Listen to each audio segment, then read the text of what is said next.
Ladies and gentlemen, my name is BrendenPlayz and welcome to this week's edition of the Let's Talk Thursdays podcast. And this edition of the podcast has been brought to you by Gamefly.com.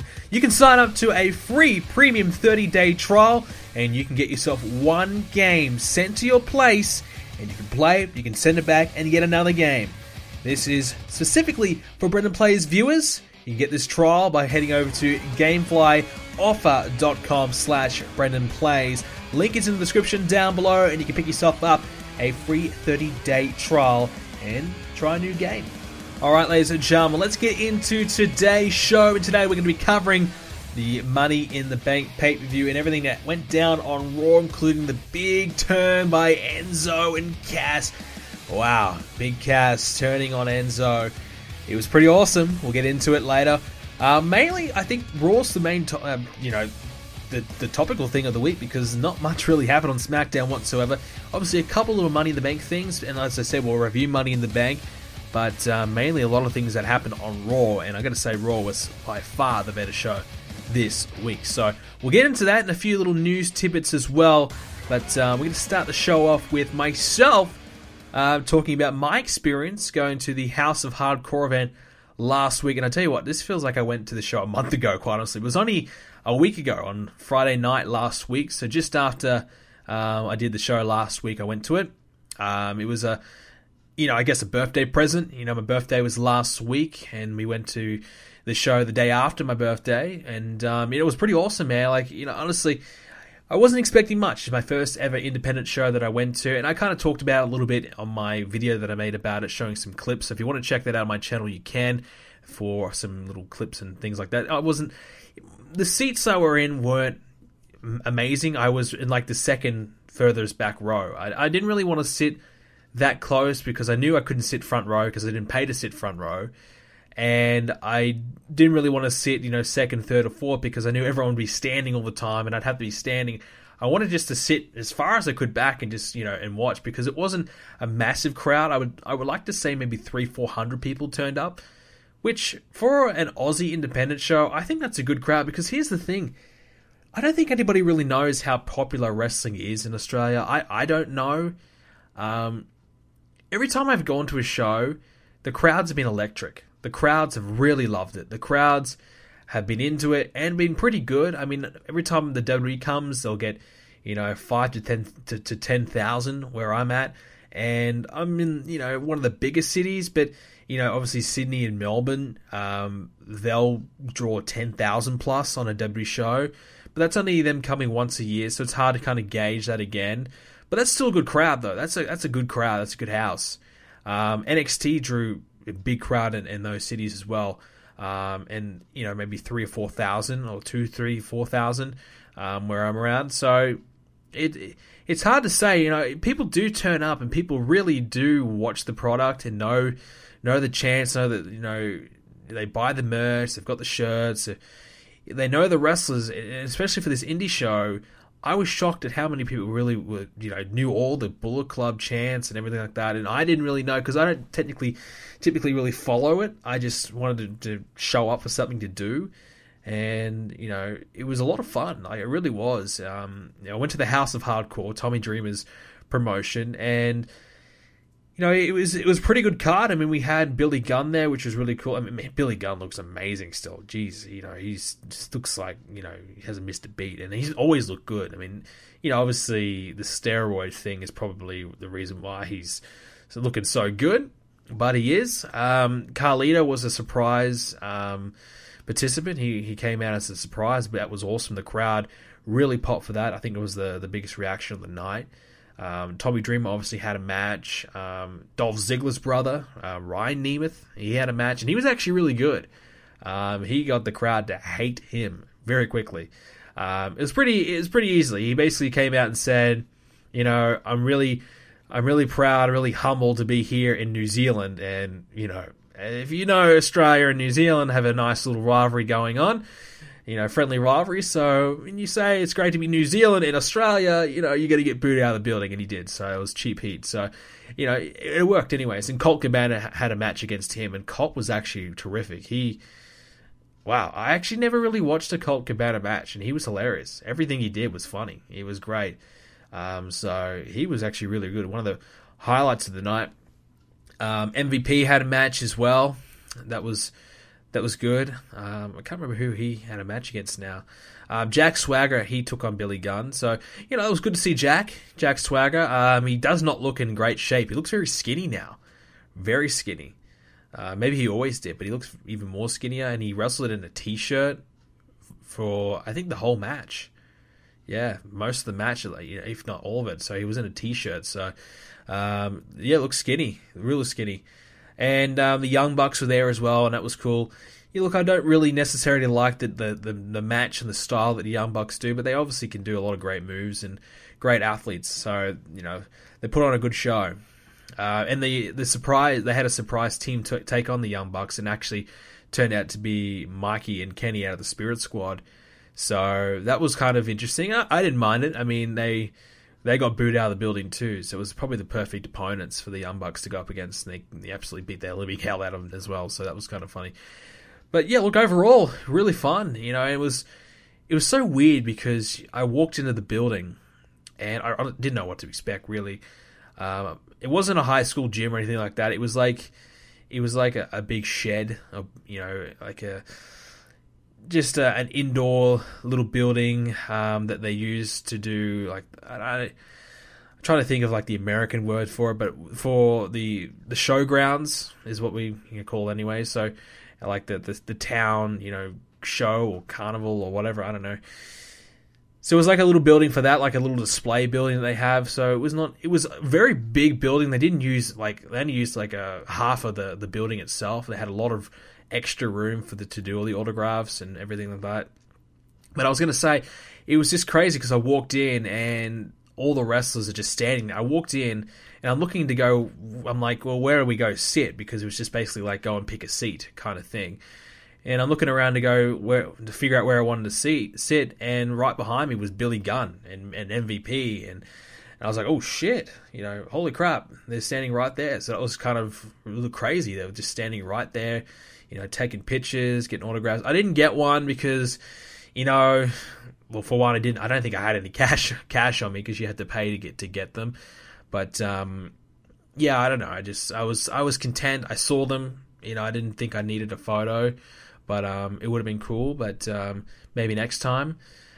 But yeah, so they were just standing right there, signing autographs, chatting to people. At one point, I was lining up to get a drink, and MVP's just standing there at the bar, and all the fans are buying him beers and having a chat, and he's showing them, some of his necklaces that he uses for, his entrance and stuff like that, and having a chat. So it was pretty crazy.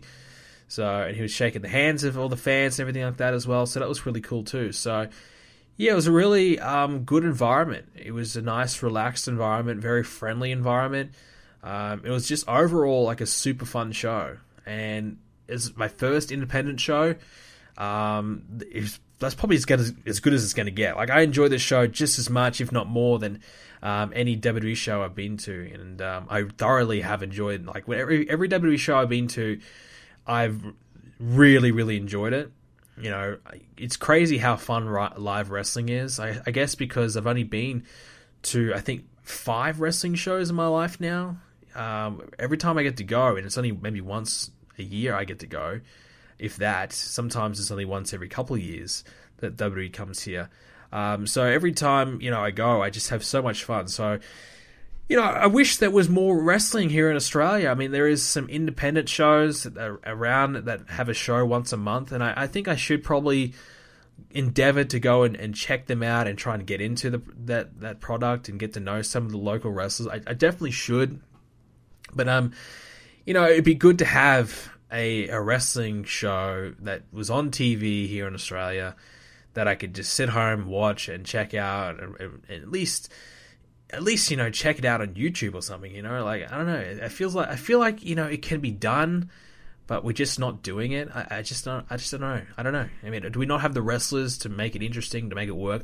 Maybe not, but, I think it's worth a try. I mean, I think there is a market in Australia for wrestling. I just don't know how big it is. I don't think anyone really knows. So, that's my experience, and it's just a bit of a question mark. I would love to see more wrestling in Australia. So, if you're an independent promoter, I think, there's a chance that you could, get a few names out here, get a few ex-WWE guys, TNA guys, a few indie names like the House of Hardcore did, and you might be able to draw a decent show in definitely in the bigger cities, Sydney and Melbourne. I think you could get 1,000 people along, and in Australia, I think that's pretty good. So I guess the hard part is, the long flight. It's like, what, a 19-hour flight or 20-hour flight or something like that to come from the States here to Australia. That's the big hindrance that we have. The flight is so long, and not a lot of people want to do it. And if they are going to do it, they want to be here for at least a week or two to make it worthwhile. And I think, obviously, the appeal is definitely there. Coming to Australia, I think, is appealing to a lot of people. I think it's, good to come here. I think a lot of people enjoy coming here. But, just the flights and all like that is just quite daunting. So, yeah, but to wrap it up, I just want more wrestling. I had a blast. Would love to see more. One little final piece of news, I guess, from me. I'm going to be starting a new series on my channel, probably either today or tomorrow, or very, very soon anyways. You guys know I've been playing a lot of Total Extreme Wrestling 16, and I finally decided to pull the trigger and make a series out of it. I've started a brand new game. I'm doing a 2006 playthrough of TNA, and I'm going to try and build TNA to the top. I'm really excited about it. I really am enjoying this mod that I've got, and the ideas I've got I think are really fun and really cool. So I'm going to be doing that, and I've already recorded the first episode. So that's going to be coming out, whenever I got a day where I don't have another video coming out. Probably, it might come out on the weekend. I might do a universe mode tomorrow, and then do the TW video the next day. So I know I've been a little bit slacking in universe mode. I'm starting to kind of get the video bug back into me a little bit. I needed a kind of a week or two just to chill for a bit, and I'm kind of at the point where I'm ready to nearly get back into the swing of things in terms of videos, which is good.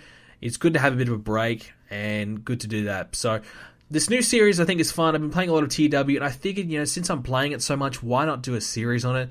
I can kind of kill two birds with one stone, and I might be able to record, 3, 4, 5 episodes in one sitting sometimes, and, it's so easy to do. So I might be able to do that, and I can keep a lot of content coming on my channel without too much fuss. So that's something that I'm definitely looking forward to doing a lot more of, and hopefully you guys watch it.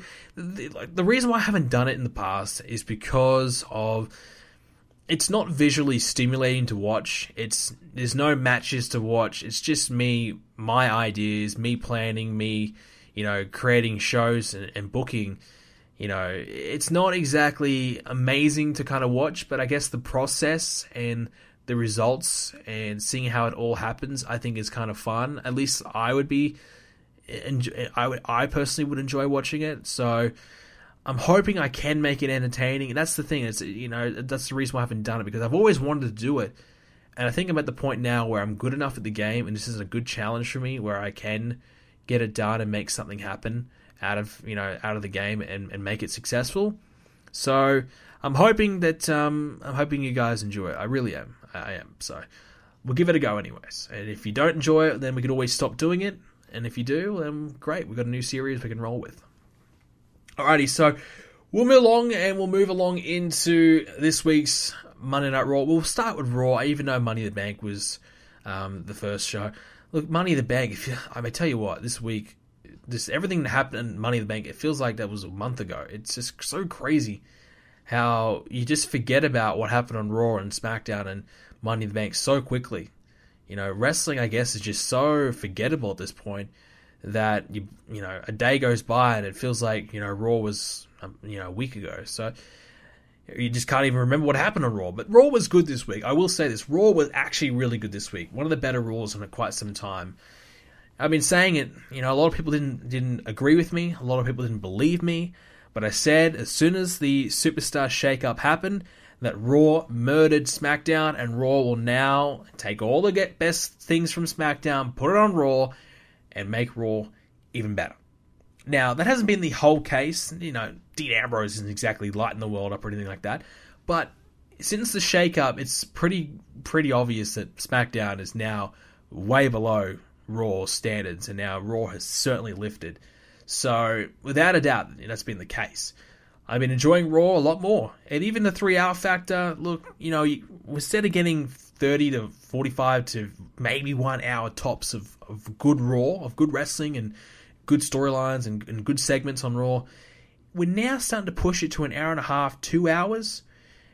And I felt like when I was watching Raw, if they had have ended the show with Reigns and Strowman, I would have said, man, that was a great show. It really was. They had to drag it out a little longer. They had a pointless women's segment, which actually, fortunately enough, I did not see.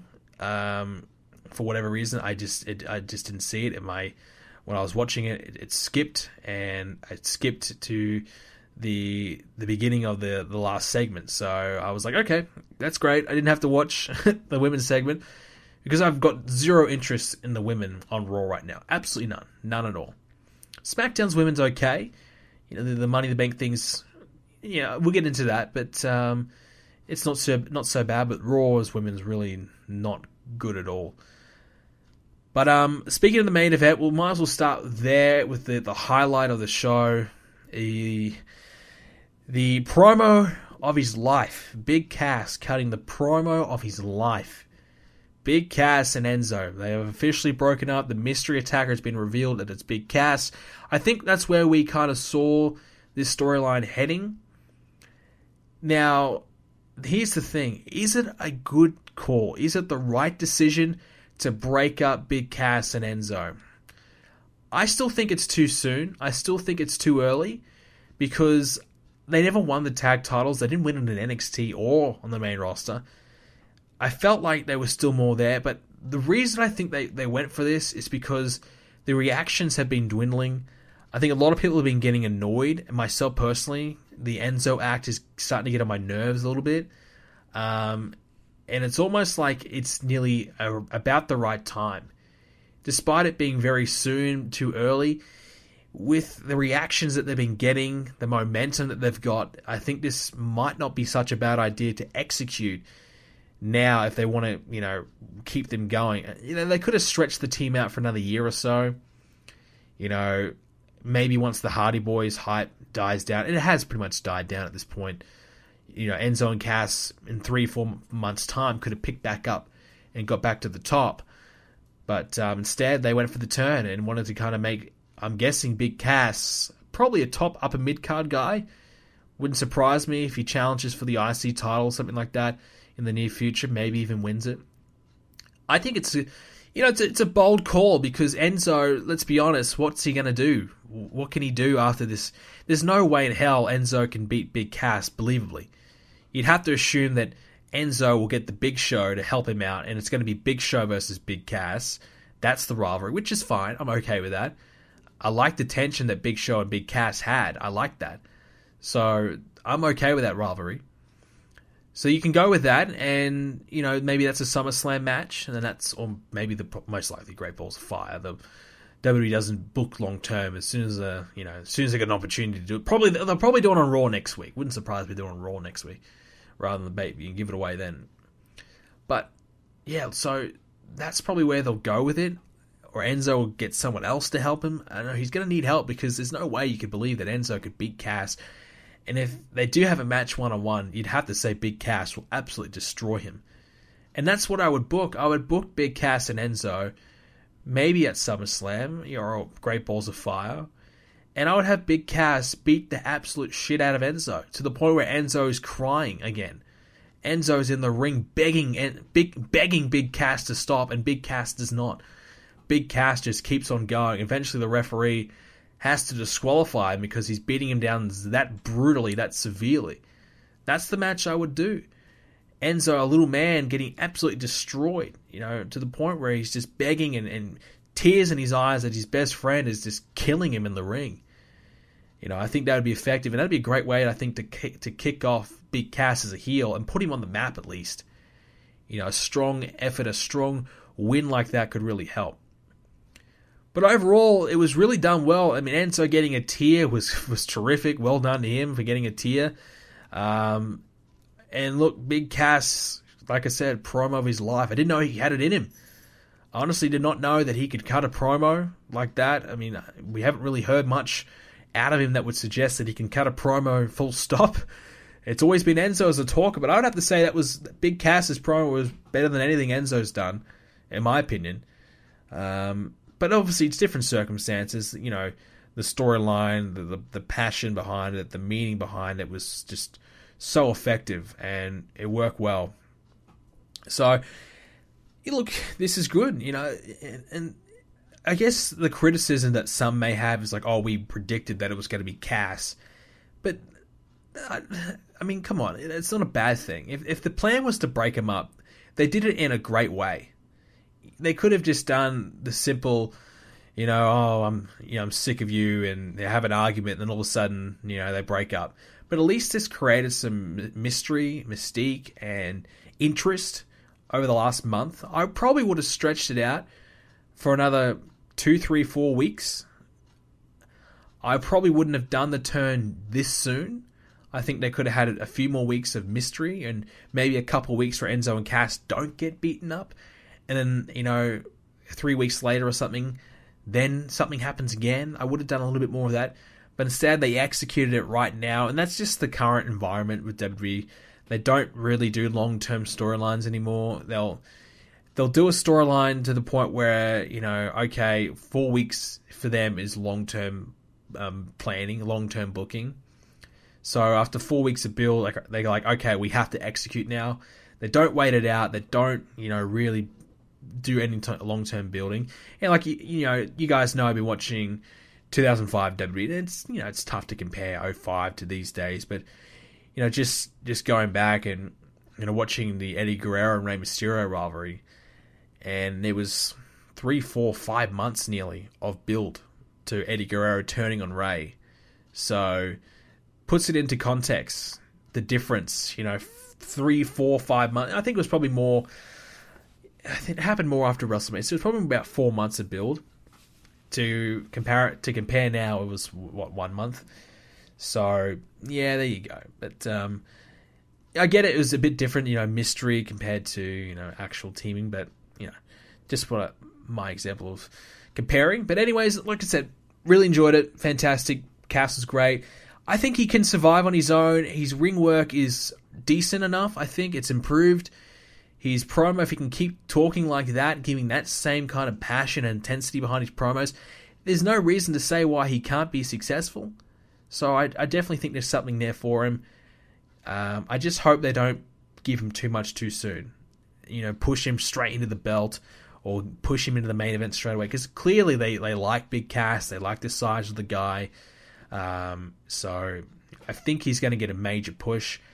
As for Enzo, look, he's either going to be a manager or released because he's not a great wrestler, and no one can really believe that he can beat anyone. Unless he's going to be Spike Dudley again or something like that. I don't know. I mean, what can you do with the guy? I don't know. That's why I always thought, you know, this tag team was fantastic for Enzo. But Big Cass is probably right. It probably is holding him back. You know, it's probably reality. Big Cass probably is getting held back by Enzo. And it was funny because we probably would have said Enzo is getting held back by Big Cass maybe a year or two ago. But it's really been Big Cass shining through and Enzo really not. Anyways, moving on, we'll go on to The Miz forming himself a new stable, the Entourage. Curtis Axel, Bo Dallas, and The Miz. I like it. I tell you what, Bo Dallas and Curtis Axel, you know, they're not the greatest in the world, but there is something there, and they don't deserve to be off TV for months on end. I think if you got a guy under the contract, you might as well use him. Try and find something for them to do. And I think The Miz is probably the perfect guy to put them with. They could be his, you know, lackeys. They could do everything he says. You know, going even to the point where fetching him water. You know, getting him a mirror to check his hair, and you know, shining his shoes. Something crazy. Wouldn't surprise me if it goes to that extent. And I think that's fine. I think it's fine. And then, you know, in the ring, they can protect The Miz. You know, protect the moneymaker. Protect The Miz and, you know, be his bodyguards, I suppose. And it's not the best thing in the world for Bo Dallas and Curtis Axel, but it sure as hell beats catering and having matches in catering. You know, having a match over the chicken. You know, who gets the last potato. So, you know, I think it sure as hell beats that. They're on TV, they get to do something, and I actually didn't think when they did the Bear segment, I actually forgot about Dallas and Axel. I was thinking to myself, you know, who's in the bear costume? And I just thought, oh, it's probably two random guys again. And then, you know, as the segment went on, it clicked to me. So I was a little slow. I was a bit slow on that one. I was like, oh, wait, yeah, that's right. You know, it's probably Axel and Bo Dallas. So it was, and that worked out pretty well. So it's something for them to do. And I think The Miz should have had a stable a long time ago. I always thought The Miz, you know, and Tyler Breeze and Damien Sandow, you know, could have done something there, or you know, something like that. You know, I think The Miz with a stable, I think works well.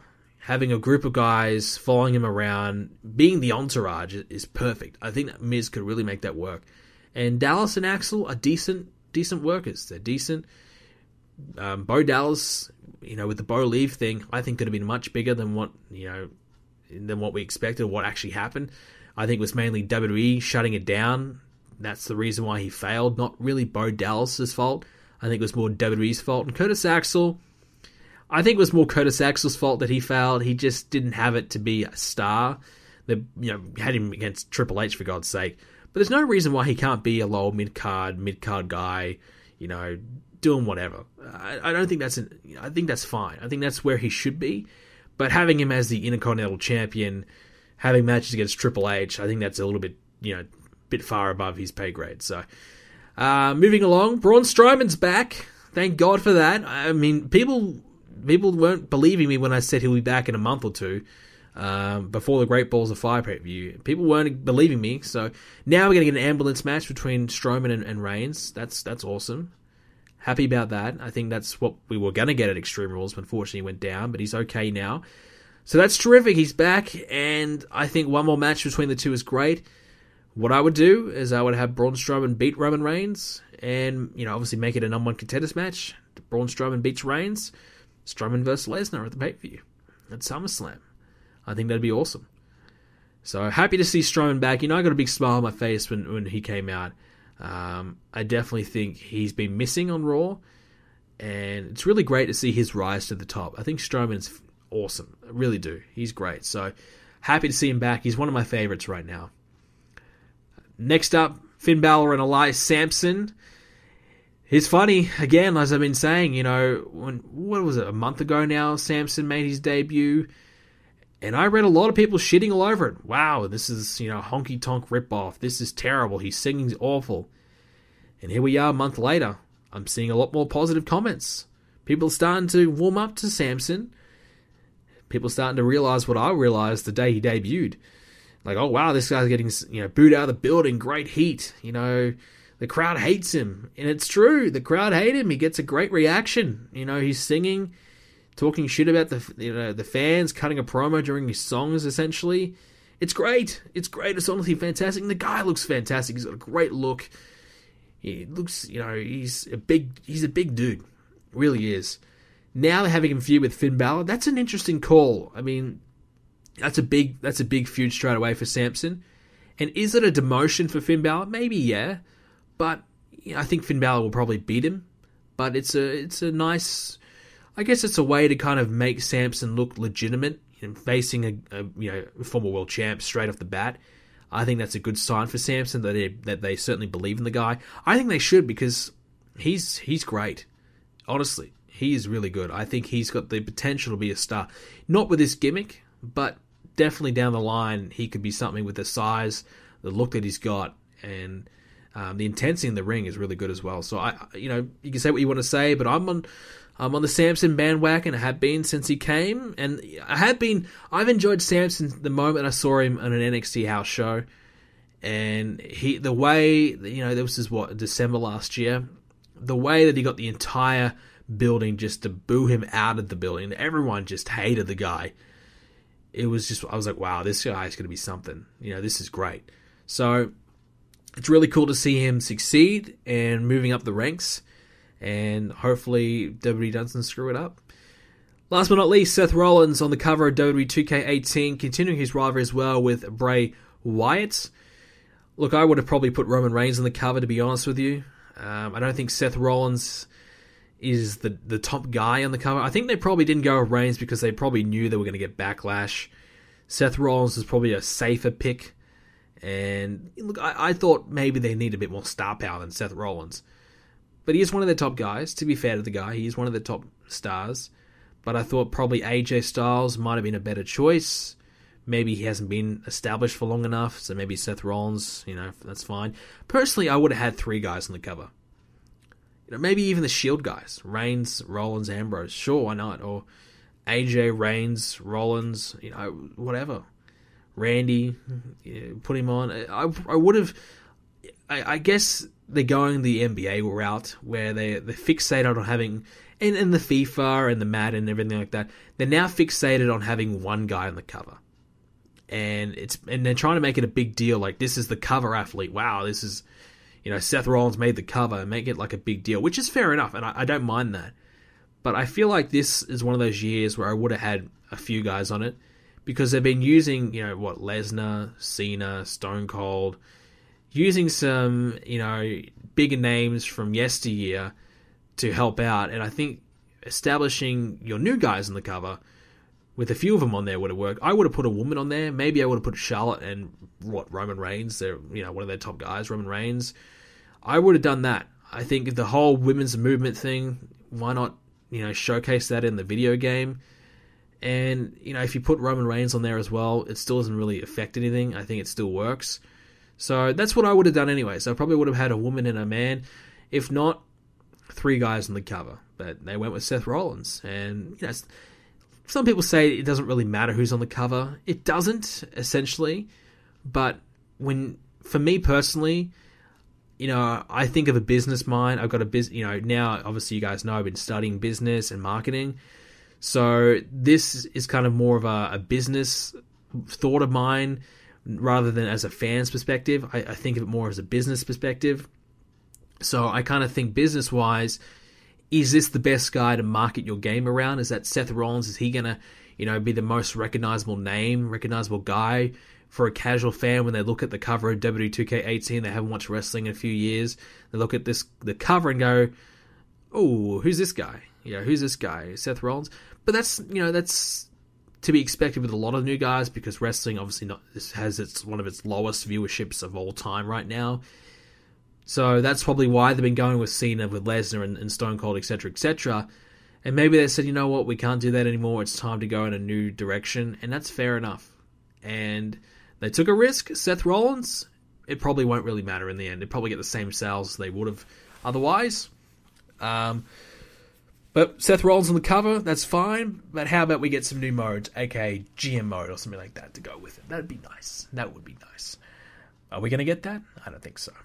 All right, move along to Money in the Bank, and we'll kick it off with the women's Money in the Bank match. I will say I really thought Money in the Bank was very, very mediocre. Very forgettable pay-per-view, and honestly, I didn't think any of the matches were really that great. All the Money in the Bank matches I thought were okay, just, standard, decent matches, and I think it's my own fault, because, like I said before, I've been watching 05 WWE, and I watched Money in the Bank, I think a couple days after I watched ECW One Night Stand.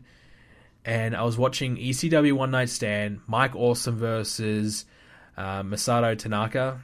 I think is it Tanaka? Or I don't know. You guys know it is. And I watched that, and that match was just unbelievable. Crazy. They went through 4 or 5 tables, powerbombing, Tanaka over the top of the rope through a table. It was just nuts.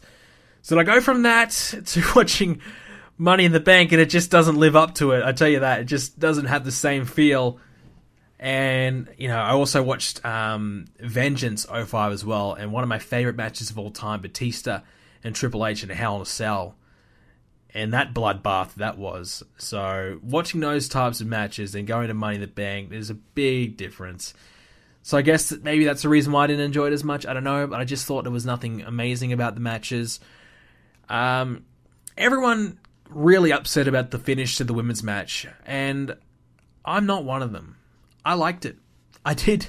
I liked it. I thought it was smart, and I thought, yes, it's the women's Money in the Bank, and a man won it, essentially. But I didn't look at it like that. I looked at it like, okay, James Ellsworth helped Carmella win it. Carmella was hurt. James Ellsworth took advantage of the opportunity. There was nothing in the rulebook to say that he couldn't do it, and it was just being a manager, being smart.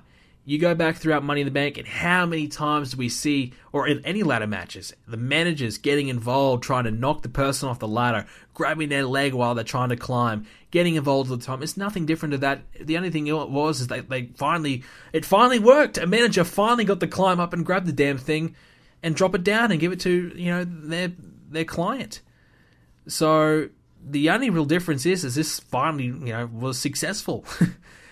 I didn't have a problem with it, and I didn't see it as, Ellsworth won Money in the Bank, not Carmella. I saw it as Carmella outsmarting everyone and having Ellsworth help her win. Did it, in my opinion, devalue the victory for Carmella? No, not in my opinion. I thought it was smart, and it was something unique.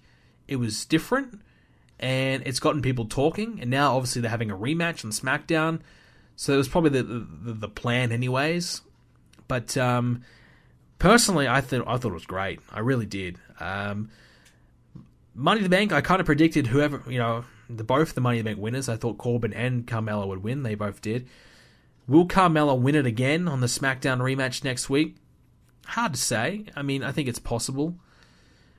Like I said last week, I think she's really the only logical pick to win it, and I think it would be wise just to give it back to her. I mean, I guess it would be a waste. It'd be like, well, why are we doing it again? But they're doing it again to try and draw a rating. So I don't think that there's a real issue in doing the match again. So, I'm okay with that.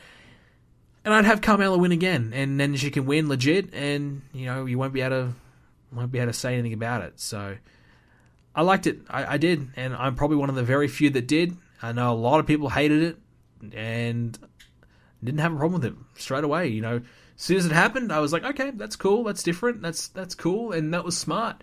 Because think about it this way, if James Ellsworth is standing there watching Charlotte climb the ladder and grab the briefcase, doesn't that just make Carmella and Ellsworth look like idiots? It makes sense. It's more sense for them to, for Ellsworth to grab it. Anyways, moving along to the other Money in the Bank matchup. Baron Corbin winning, no real surprise. Like I said, the only real logical winner. I don't like it, but I kind of have to like it. Baron Corbin, they love him. They will push him. I don't think he's anything. I don't think he's a main event guy in the making. I think he's got a bad look. His in-ring work is very mediocre.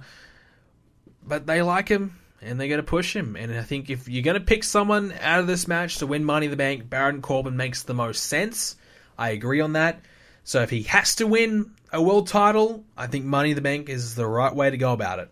So I don't like it, but it was the right decision, in my opinion. One of the highlights of the show, one of the very few, was the tag championship match, the New Day and the Usos. A couple months ago, we were saying how bad the SmackDown tag division is. And now I'm going to say it's really improving. I'm really starting to like it. The New Day and the Usos together. Look, the New Day were on my shit list. They were. I put them on there because I just could not stand them anymore. They're terrible jokes. They're corny segments. The ice cream thing was awful. They were on the shit list. But I hereby announce that the New Day have officially made it off the shit list. I've enjoyed their SmackDown comeback. Having them go off TV for a couple of months was a blessing in disguise. Kofi Kingston getting injured, thank God, because I can now tolerate them again. And I've liked their work with Breezango. Their segments have been funny. I've actually enjoyed the New Day. I've actually laughed at something that they've done. It's unbelievable. It's been a long time since that's happened. I'm usually laughing at them. I don't really laugh with them. So I'm finally starting to laugh with them again.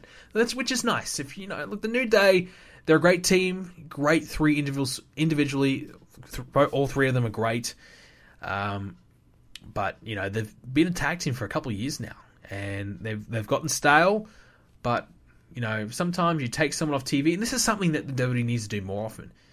If an actor's getting stale, don't be afraid to take him off TV for a couple of months and get him back on as a refreshener. It works. It works. And I look at someone like Dean Ambrose, he could definitely use that. Take him off TV for a few months and have the people miss him, and when he comes back, people will be open to enjoy him again. Because right now, he's just, it's just hard to watch. The New Day were the same. And sometimes a change of gimmick or, some time away is perfect. And the New Day really needed it, and now I can tolerate them again. And now the SmackDown Tag Division is looking good. The Hype Bros are back as well. Zack Ryder's back, which is a very positive thing as well. We all thought they may split the Hype Bros, but I'm really glad that they didn't. It's still possible that they may, but I wouldn't, because now they've got themselves 4 decent teams on SmackDown, and 5 if you want to include the American Alpha, which, by the way, we finally saw an American Alpha appearance. Thank God for that. So, 5 good teams on SmackDown. 5 teams that you can enjoy watching.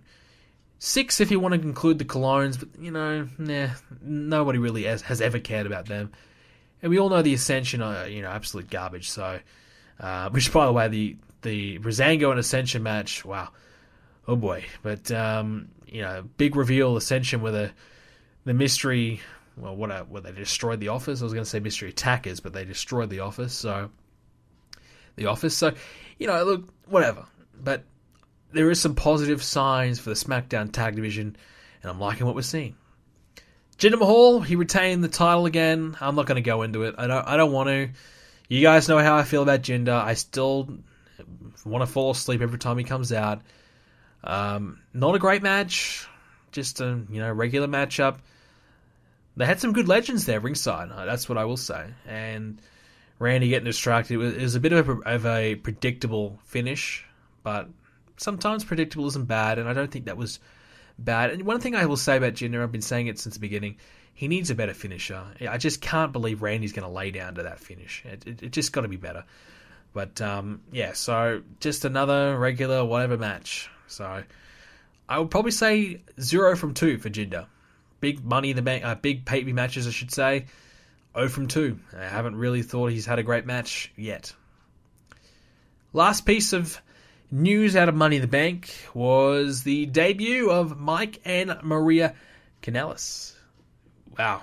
They're going with the we're so in love with each other gimmick, and we're going to spread the positivity of love to everyone type of deal. We're going to brag about how much we love each other. Obviously, Mike Bennett is basically the bitch of the relationship, taking Maria's last name, makes him look like a goof. It makes Maria look like the dominant one, which is probably what they're trying to intend on accomplishing there. And I don't mind that. And Maria doing most of the talking as well kind of suggests it. So, look, I have no idea what they're going to do with him.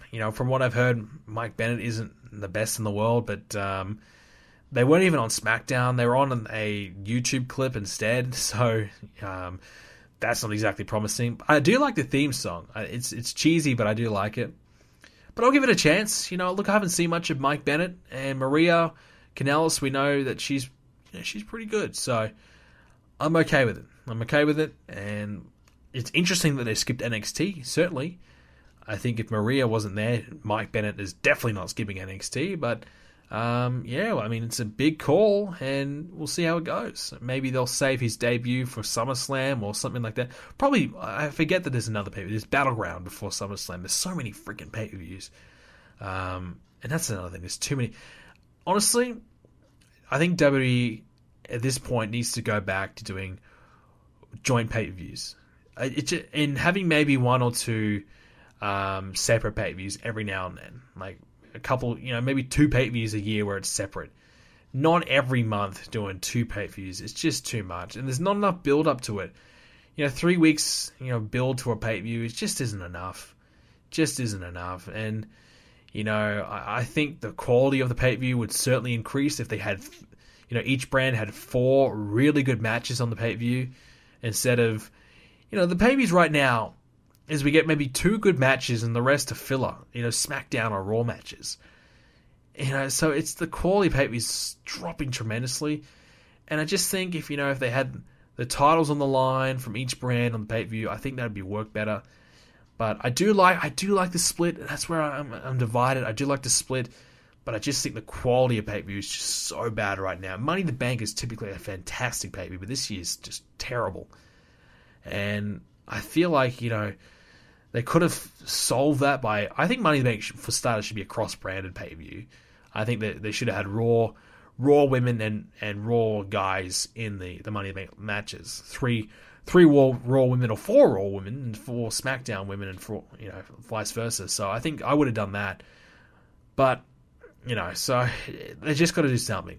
But I'm all for, like I said, SmackDown pay-per-views and Raw pay-per-views, but really limit them, 1 or 2 a year. It's just too much, I think.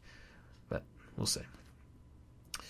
Last couple of things on SmackDown. Like I said earlier, Chad Gable, the American Alpha, finally made an appearance, which was nice to see. I like the Kevin Owens Open Challenge. Like I said, I've been watching 05, and Kurt Angle's been doing the Olympic Gold Medal Open Challenge. So I really like the Open Challenge thing. And Cena obviously made it really good a couple of years ago when he was US champ. So I think the Open Challenge factor is good.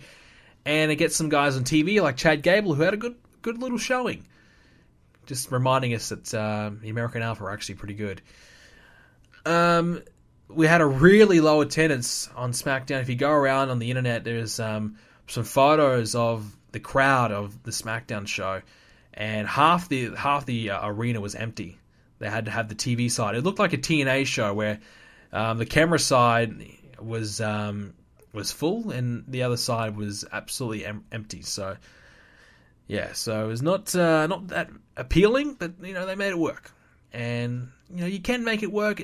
They were in a very small town. I think, what is it, Dayton, Ohio? That's the other thing. I don't understand why they go to towns that are so small.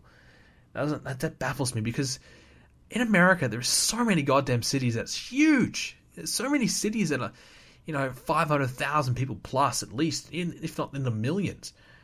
And they're going to small cities and more small, I don't know. Like, that baffles me. It really does. Because I know here in Australia, if they tried to do that here, it would not work. They would not draw, 100. I think Dayton has 140,000 people. If they try to do that in Australia, they might draw 500 people. And so I looked into this perspective. I can see why they're not drawing a big crowd in that type of city. So I think they just got to pick and choose their cities. Don't try and overplay your hand. If you have to go to Dayton, well, then do a house show. But I think they've got to start really being more strategic and smart about their TV crowds. Go to cities that actually draw, and you get a big crowd, and cities where the audience are actually positive and want to be there and actually want to enjoy the show. Get away from the small crowds and the crowds that just don't give a shit. Get away from that. There's no need. And you can still go to those cities, but make it a house show. They do that many house shows, and just replace those cities with TV with a house show. I mean, they've got to start being smarter about it, honestly.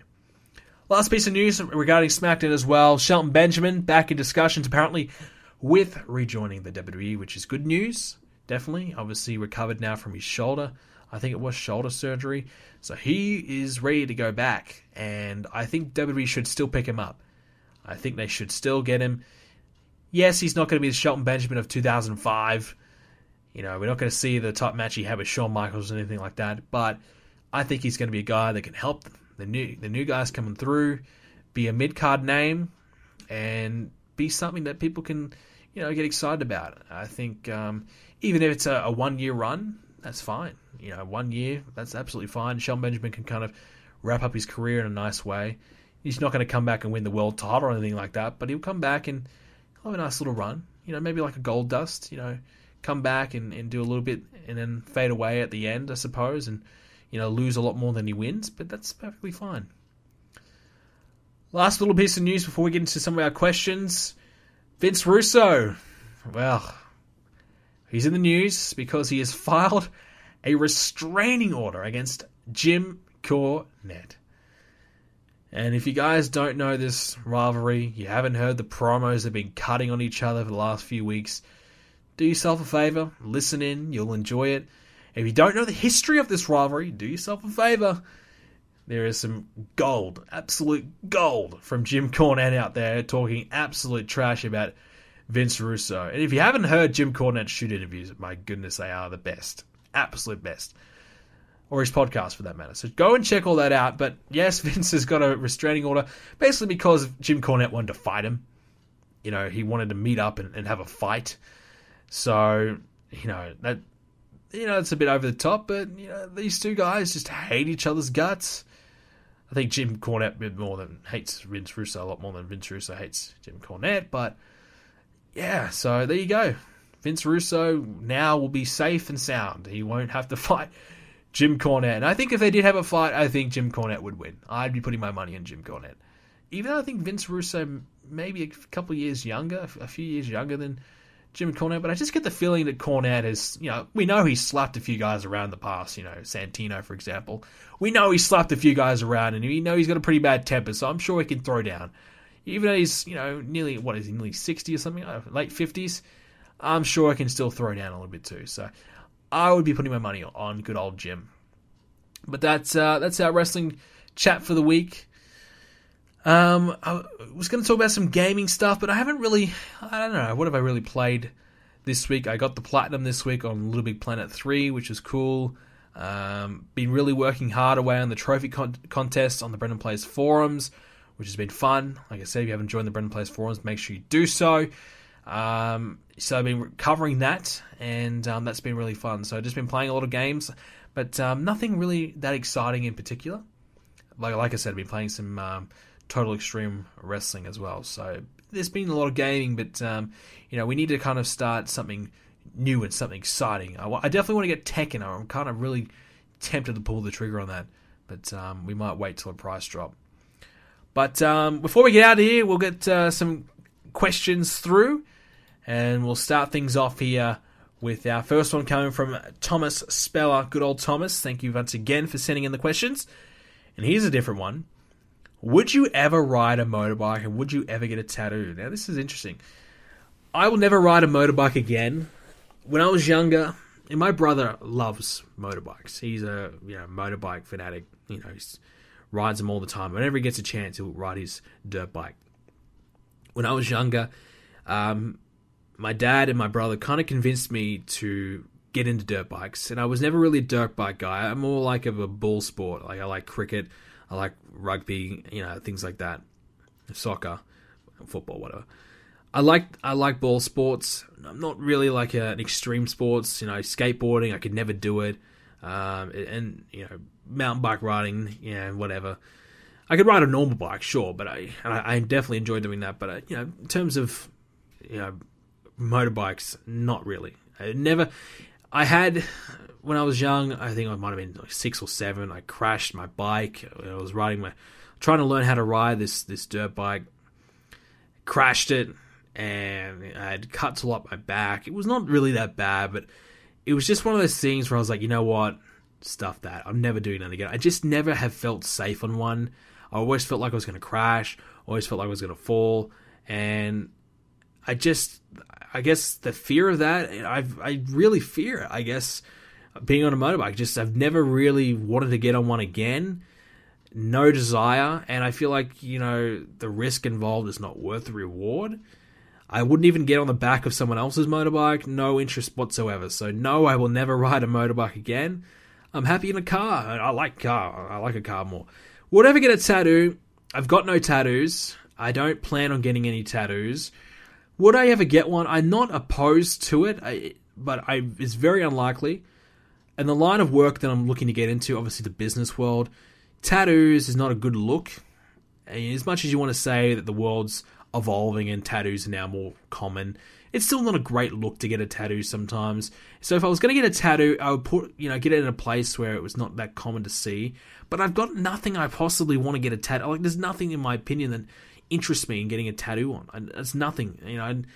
I couldn't think of anything. Maybe one day, I'll get my kids' names on there on my tattoo. But everyone kind of does that.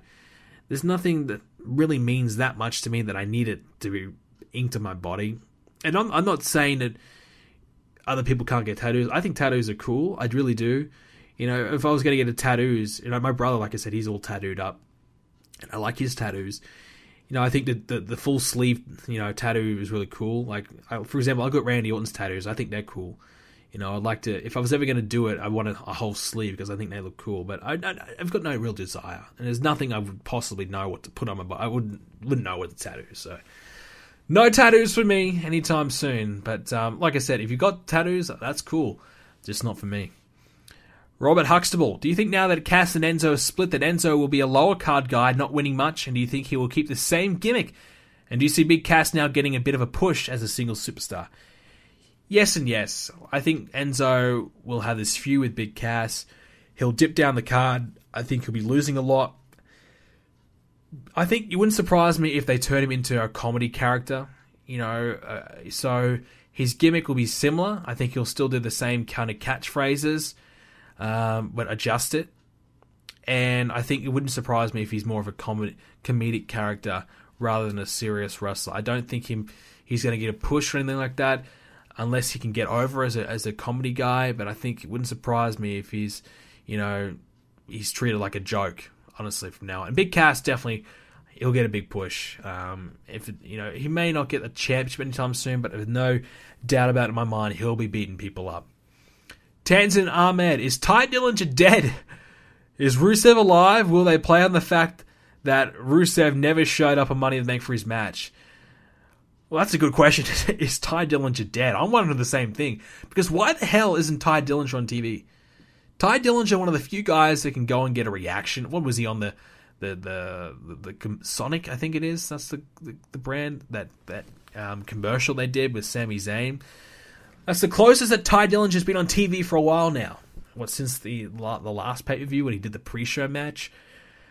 So, I don't know. I don't know what's going on with Ty Dillinger. I think, he's got a catchphrase, and that's normally a great way to get him going. It's another example of when they call someone up, they have no freaking clue on what to do with them. They have no idea what to do with anyone in NXT when they call them up. Really, Samoa Joe has been the only guy that they've had some kind of a plan, and even then, that didn't really work out too well. And Samoa Joe getting this Lesnar match is probably the only reason why he's getting it is probably because Brock Lesnar went down, so he's a bit lucky more than anything. And before that, he wasn't really doing all that much. So everyone that gets called up it's just miserable. It really is. Alexa Bliss has done great, for sure, but it's nearly been a year or so now since that's happened. So look, I don't know, man. I think Ty Dillinger's great. And he's not exactly young. He's in his mid-30s. If you're going to start to do something with Ty, it's now. You don't wait. You don't wait. He's the similar age to Dolph Ziggler, I think. So it's time to start doing something with Ty Dillinger. Don't wait around. Is Rusev alive? Look, I hope so. Again, where's Rusev? He's ready to go. It's an absolute joke that he didn't appear on Money in the Bank. He demanded he gets a title shot at Money in the Bank. You could have easily had him come out and cut a promo and Shane McMahon have a bit of a back and forth. Maybe add him to the Money in the Bank ladder match. I think that would have been easy. He didn't even come up on SmackDown the night after. So it's pretty obvious that they've dropped the storyline. They have no idea what to do with Rusev now, which is a shame because Rusev's another guy who actually, in my opinion, Rusev should be where Jinder Mahal is right now. Rusev is far better, more established in every way than Jinder Mahal. And they have very similar characters, and Rusev has always done it better. So I think it's a joke that Jinder got the push over Rusev. I think Rusev's far better, like I said. So it's a shame that Rusev's doing nothing. I really hope that he comes back soon. Now Lana is, doing better than Rusev, which is now, even more of a joke. Cameron Fox, do you think the internet spoils wrestling too much these days? Yes and no. Wrestling on the internet is great because, we can all talk about it, we can all interact with it, interact with the wrestlers, etc., etc. It's so accessible to find any match we want now, instead of back in the day that had to do tape trading and get the VHSs out and have to buy the DVDs. Now we can just, do a Google search and find it easily. But in terms of exposing the business too much, absolutely. And kayfabe being, absolutely dead. Yeah, it does hurt it. It does, but what are you going to do? There's nothing they can really do anymore. Everyone knows it's fake. Everyone knows it's a show. But it hasn't really... It has hurt it, yes, but I don't know what they can really do to fix that. I think they just have to try and go in a different direction and not worry about it. Do they play on that? Or do they just, try and present it differently? I don't know. But, yeah, it is a problem, but it's hard to really fix. It's a complicated thing. Osha Bryant, what match do you want to see at SummerSlam? Yeah, I want to see Lesnar and Strowman. I definitely do. Jinder Mahal, I hope he's not champ, and if he is, maybe Jinder and AJ again, or even Cena. I wouldn't mind Cena beating Jinder, whatever. What else? There's nothing really else I'm kind of looking at, looking that much for. So, yeah, I'm okay with SummerSlam. I think I wouldn't mind seeing Kurt Angle have a match, maybe Triple H, and that was a rumored match. I'd be okay with that too. I just want SummerSlam to be good, Michael Ernie, what's next for Becky Lynch on Universe Mode? Well, Becky Lynch will be getting a championship match at SummerSlam on Universe Mode. She'll be going one-on-one with Charlotte because she won that tag team match at Bragging Rights. She has earned the right to take on Charlotte for the championship. Kyle Crest, how come the welcoming committee is not going after Lana? She didn't even have a match, but she gets to go for the championship, and yet they go after Charlotte. Again, that is the big issue. That's a major storyline plot. That's a huge hole, I should say. In the storyline, they get angry at Charlotte because she gets a title shot straight away. Yet Charlotte is, a 5-time champion, a proven winner. Lana has done absolutely nothing, and she gets a title shot straight away. They don't even care. So, come on. Talk about storyline and stupidity. That's just moronic. I've got no words for it. Roy the Boy, do you think Enzo would thrive in the Cruiserweight division? No, I don't think he would thrive because his ring work is nowhere near as good as the others. Would he stand out in terms of a gimmick and character? Sure, but I don't think he'd thrive. And he also said, would you like to see WWE 2K turn into SmackDown vs. Raw again? No, I like the WWE 2K branding. I think the 2K branding is good. NBA has a good credibility with the 2K series, so I think that's fine. And 2K as a company, as a gaming company, has credibility, and associating WWE with that is good. But I wouldn't mind SmackDown vs. Raw elements being put into the game, but I don't necessarily care about a title change. John Moynihan, do you think Neville could be capable of winning a world title after he loses the Cruiserweight Championship? Well, he's certainly capable, and his heel run has been terrific. For goodness sake, if Jinder Mahal can win the world title, the only thing Neville lacks is some height. The guy is actually built really well. He just isn't tall. If Neville was 6'1", and I'm sure he probably would have been in the mix. His promos have been terrific. His ring work, we know how good he is. He's stepped up. He's been one of the best in WWE all year. So I don't think he'll win a world title, but geez, he's certainly proving that he deserves to be in the mix.